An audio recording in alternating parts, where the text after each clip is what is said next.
Hello everyone, एक बार फिर से आपका स्वागत है आपके अपने चैनल रश्मि लाइट ट्यूटर में। आज हम जिस टॉपिक के बारे में बात करेंगे वो है प्लेटलेट्स या थ्रोम्बोसाइट्स। जो प्लेटलेट्स होती हैं उनकी अगर हम स्ट्रक्चर की बात करें तो स्ट्रक्चर में हम देखेंगे कि ये बहुत छोटे साइज की, स्मॉलेस्ट साइज की होती है। ये कलरलेस होती है, इनका कोई कलर नहीं होता है, राउंडेड शेप की ये होती है एंड इनकी जो बॉडी है वो कैसी होती है, ग्रैन्युलेटेड होती है। मतलब इनका जो साइटोप्लाज्म होता है उसके अंदर ग्रैन्यूल्स पाए जाते हैं एंड इनका जो साइटोप्लाज्म होता है वो बहुत ज़्यादा थिक होता है, कंडेंस होता है। उसके अंदर कुछ गोल्गी बॉडीज होती है, कुछ एंडोप्लाज्मिक रेटिकुलम्स होती हैं, mitochondria, glycogen and lysosome enzyme पाए जाते हैं।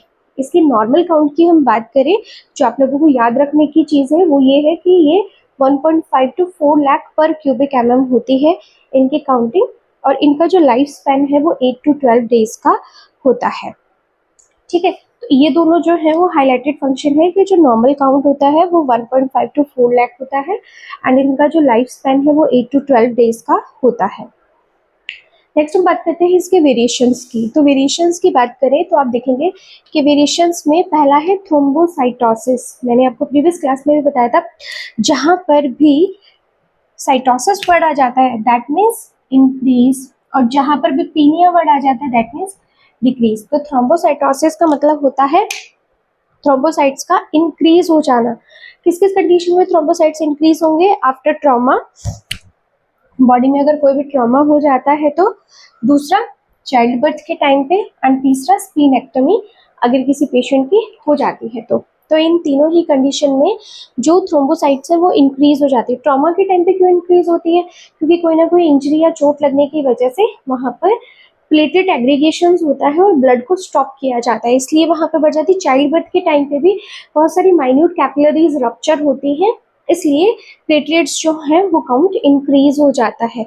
इसके अलावा स्प्लीनेक्टमी अगर होती है तो भी जो प्लेटलेट्स है उनका काउंट इंक्रीज हो जाता है। देन इसके अपोजिट है थ्रोम्बोसाइटोपिनिया। थ्रोम्बोसाइटोपिनिया का मतलब होता है प्लेटलेट काउंट का कम हो जाना। तो प्लेटलेट काउंट कब कब कम होती है? वायरल इन्फेक्शन, जिसका सबसे कॉमन एग्जांपल है डेंगू। डेंगू इन्फेक्शन में क्या होता है, प्लेटलेट डाउन हो जाती है, आप सबको ये कॉमनली पता है। तो वायरल इन्फेक्शन में प्लेटलेट्स हमेशा कम होती हैं।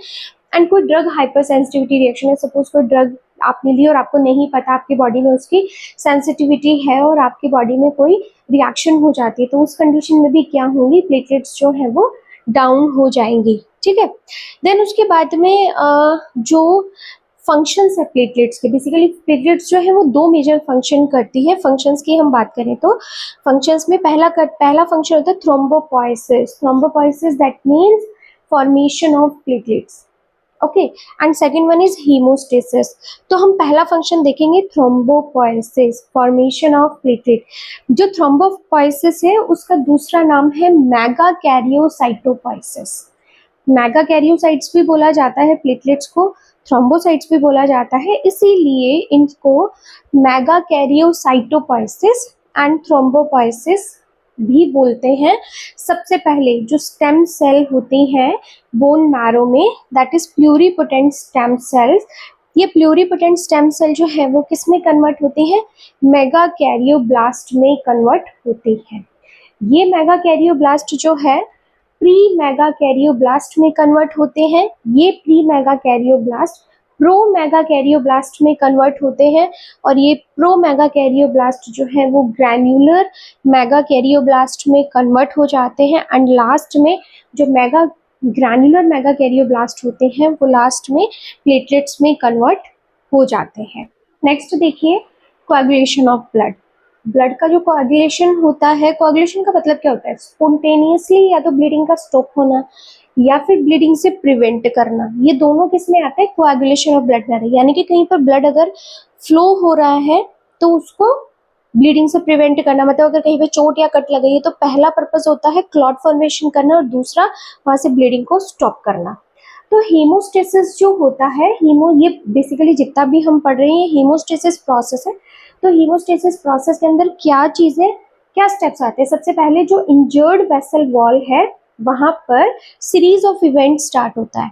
इंजर्ड ब्लड वेसल में क्या होता है, सीरीज ऑफ इवेंट स्टार्ट होता है, उस सीरीज ऑफ इवेंट की वजह से क्लॉट फॉर्मेशन होता है। ठीक है, क्लॉट फॉर्मेशन होने की वजह से जो डैमेज ब्लड वेसल है वहां पर एक सील बन जाती है। ठीक है, जो डैमेज ब्लड वेसल होती है, सपोज यहाँ से अगर यहाँ से ब्लड वेसल जो है वो डैमेज होगी और यहाँ से ब्लीडिंग हो रही है, तो सबसे पहले क्या होगा, सीरीज ऑफ इवेंट की वजह से यहाँ पर एक क्लॉट बन जाएगा, यहाँ पर एक क्लॉट बन जाएगा, जो डैमेज ब्लड वेसल है वो क्या हो जाएगी, सील हो जाएगी और आगे फर्दर ब्लड लॉस नहीं होगा। ये तो है फर्स्ट स्टेप, ब्लड जो बन रहा, जो फ्लो हो रहा है, जो लॉस हो रहा है उसको स्टॉप करना। सेकेंड, क्या क्या इवेंट्स होते हैं ब्लड क्लॉटिंग जो सिस्टम होता है उसके अंदर, सबसे पहले जो इंजर्ड ब्लड वेसल है, सबसे पहले वो क्या करेगी, अपने आप को कॉन्स्ट्रिक्ट करेगी, श्रिंक करेगी। ठीक है, कॉन्स्ट्रिक्ट और श्रिंक करने की वजह से वहां पर क्या होगा, टेम्परेरी हीमोस्टेसिस प्लग बनेगा, हीमोस्टेसिस प्लग बनेगा प्लेटलेट का, मतलब यहाँ पर ब्लड प्लेटलेट जो है वो यहाँ पर आकर के कलेक्ट हो जाएंगी।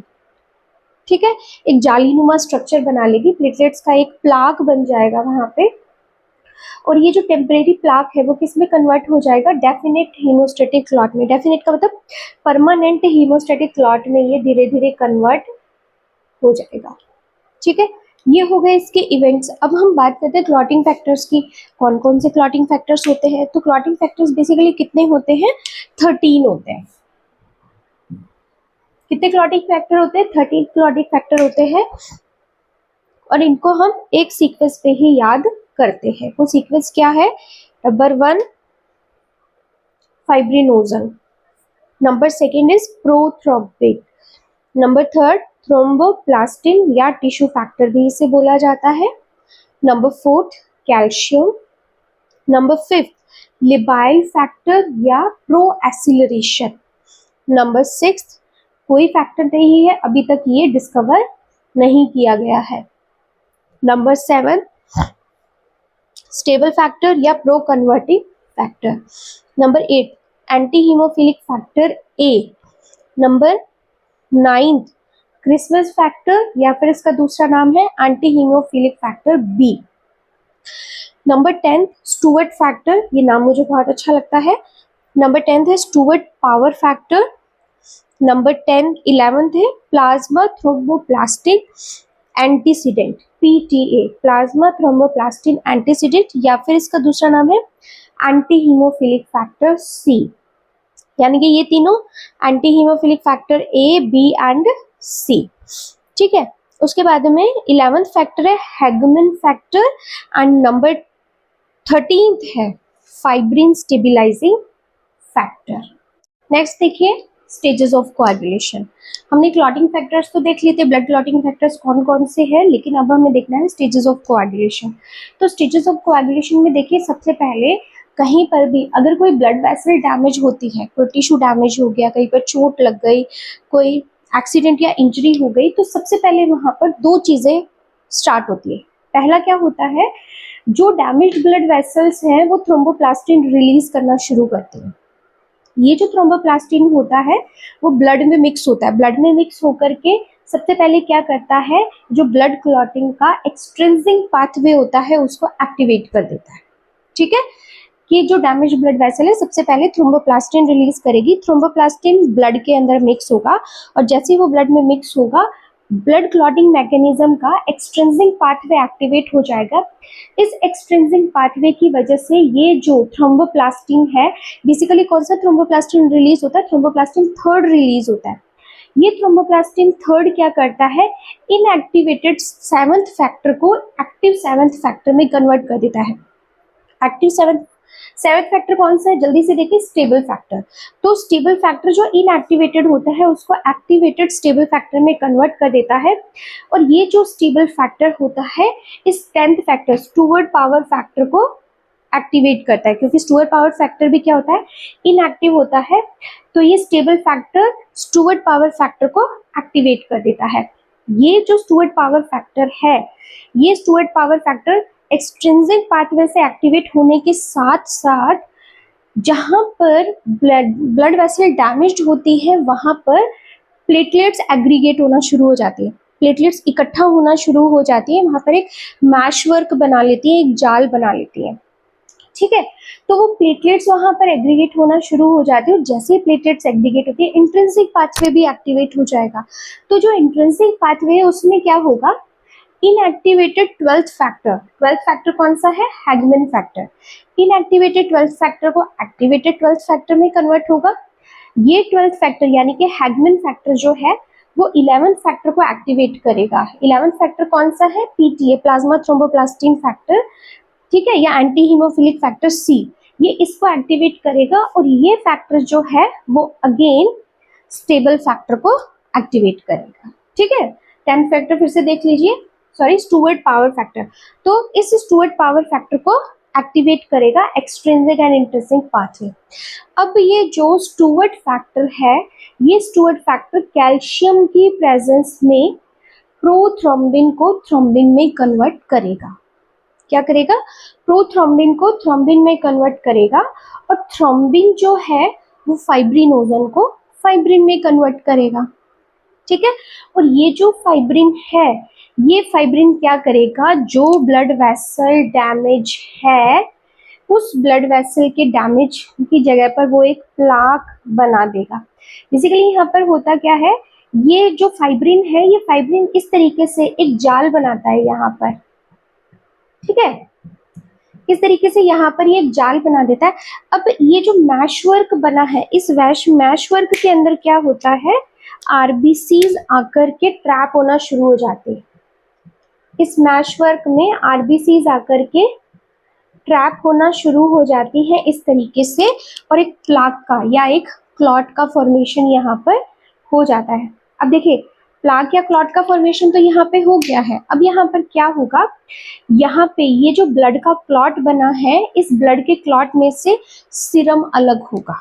क्या सेपरेट हो जाएगा, सीरम सेपरेट हो जाएगा, सीरम लीक हो जाएगा और अब ये जो क्लॉट है वो धीरे धीरे ड्राई होना शुरू हो जाएगा। आप लोगों ने देखा भी होगा, जब कहीं पर चोट लग जाती है तो सबसे पहले वहां पर रेडिश कलर दिखाई देता है। जैसे ही वो एरिया हील होता है, रेडिश के बाद में वो धीरे धीरे ब्राउनिश होना शुरू हो जाता है और उसमें से क्लियर वाटर डिस्चार्ज जो है वो लीक होता है। तो वो क्लियर वाटर डिस्चार्ज क्या है, वो सीरम है जो सेपरेट होता है क्लॉट से एंड देन क्लॉट को ड्राई करना शुरू कर देता है और ये जो एजेस अलग हो गए हैं एक दूसरे से, इसको फिर से सील कर देता है। तो ये था पूरा स्टेप्स ऑफ कोएगुलेशन या स्टेप्स ऑफ क्लॉटिंग। तो सबसे पहले तो हमें ये पता होना चाहिए कि क्लॉटिंग फैक्टर्स कौन कौन से हैं। 13 क्लॉटिंग फैक्टर है, उनका सीक्वेंस याद होना चाहिए। हमें ये पता होना चाहिए कि जो थ्रोम्बोप्लास्टिन थर्ड है वो इनएक्टिवेटेड 7th फैक्टर को एक्टिवेटेड 7th फैक्टर में कन्वर्ट करेगा। 7th फैक्टर कौन सा है, 7th फैक्टर हमारा स्टेबल फैक्टर। स्टेबल फैक्टर जो है वो स्टुअर्ट फैक्टर को एक्टिवेट करेगा। दूसरी तरफ एक्सट्रिंसिक इंट्रिंसिक पाथवे से भी क्या होगा, 12th फैक्टर 11th फैक्टर को एक्टिवेट करेगा। 11th फैक्टर जो है वो अगेन इस स्टुअर्ट फैक्टर को एक्टिवेट करेगा। जैसे ये फैक्टर एक्टिवेट होगा, ये कैल्शियम की प्रेजेंस में प्रोथ्रोम्बिन को थ्रोम्बिन में और जो थ्रोम्बिन है वो फाइब्रिनोजन को फाइब्रिन में कन्वर्ट करेगा। फाइब्रिन जो है वो यहाँ पर एक मैश वर्क बनाएगा, उस मैश वर्क में आरबीसीज आकर के ट्रैप हो जाएंगे और क्लॉट का फॉर्मेशन हो जाएगा। क्लॉट का फॉर्मेशन होने के बाद में उसमें से सीरम सेपरेट हो जाएगा और जो क्लॉट है वो धीरे धीरे ड्राई होना शुरू हो जाएगा। तो ये था क्लॉटिंग फैक्टर। चलिए नेक्स्ट देखिए, स्टेजेस ऑफ कोएगुलेशन में ही फाइब्रिनोलाइसिस प्रोसेस।